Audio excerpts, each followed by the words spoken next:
अस्सलाम वालेकुम, कैसे हैं आप? उम्मीद अच्छे होंगे। बकरा पुलाव मैंने आज बनाया है, इसी की रेसिपी आपके साथ शेयर करने जा रही हूँ। शुरू करते हैं। 1 कप कुकिंग ऑयल या घी, जो भी आप चाहें।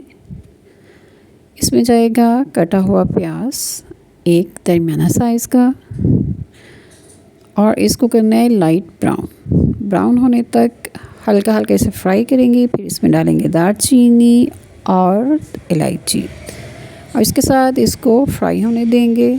फिर इसमें उबला हुआ बकरे का गोश्त वो डालेंगे इसमें। इसकी यखनी जो है उसको अलग रख लेंगे, और इसमें गोश्त जो है वो डाल के अच्छी तरीके से इसको बुनाई करेंगे। लहसुन चाहिए जी साबुत छिलके समेत, उसको आप कूंडी में डालें और अच्छी तरह उसको पीस लें। अब इसमें 1 कप के करीब पानी डालें इस तरीके से, और इसको दोबारा पीसें अच्छे तरीके से, ताकि लहसुन जो है इसके अंदर अच्छी तरह मिक्स हो जाए और छिलके अलग हो जाए।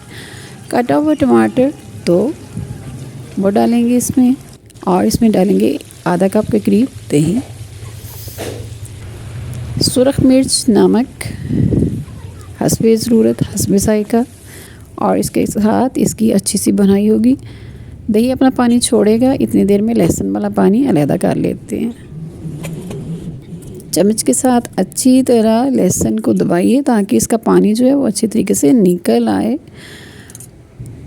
देखें, दही पानी छोड़ चुका है, और इसी पानी में टमाटर भी अच्छे तरीके से गल गए हैं।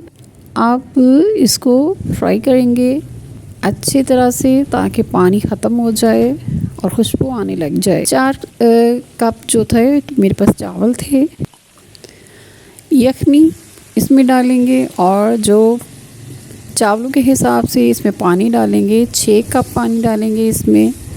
यखनी और पानी मिक्स करके 6 कप इसको बना लेंगे, क्योंकि यखनी हमारे पास कम थी। चावल जो है वो मैंने पहले से ही बॉईल करके रखे हुए हैं। ज़ीरा अच्छी तरीके से हाथों पे मसल के डालेंगे, इससे बहुत अच्छी खुशबू आती है। हरी मिर्च 3 से 4 कटी हुई वो इसमें डालेंगे। ये देखिए, चावल जो है मैंने धो के 4 कप भिगो के रखे हुए हैं। पानी हमारा बॉईल हो गया है, खुशबू आ रही है। अब चावल जो हैं भीगे हुए इसमें डालेंगे। आराम से आहिस्तगी से इसे मिक्स कर लेंगे, ताकि सारे चावल जो हैं अच्छी तरीके से डूब जाएं। आप इसको कवर कर देंगे, और तकरीबन 10 मिनट बाद इस फार्म में हमारे सामने ये देखिए, इसमें हल्का हल्का अभी पानी है। उलट पुलट कर लेंगे चावलों को, ताकि सारे मसाले सब कुछ इसके अंदर मिक्स हो जाए। तवे पर मैंने इसको दम लगा रही हूँ तकरीबन 15 मिनट के लिए।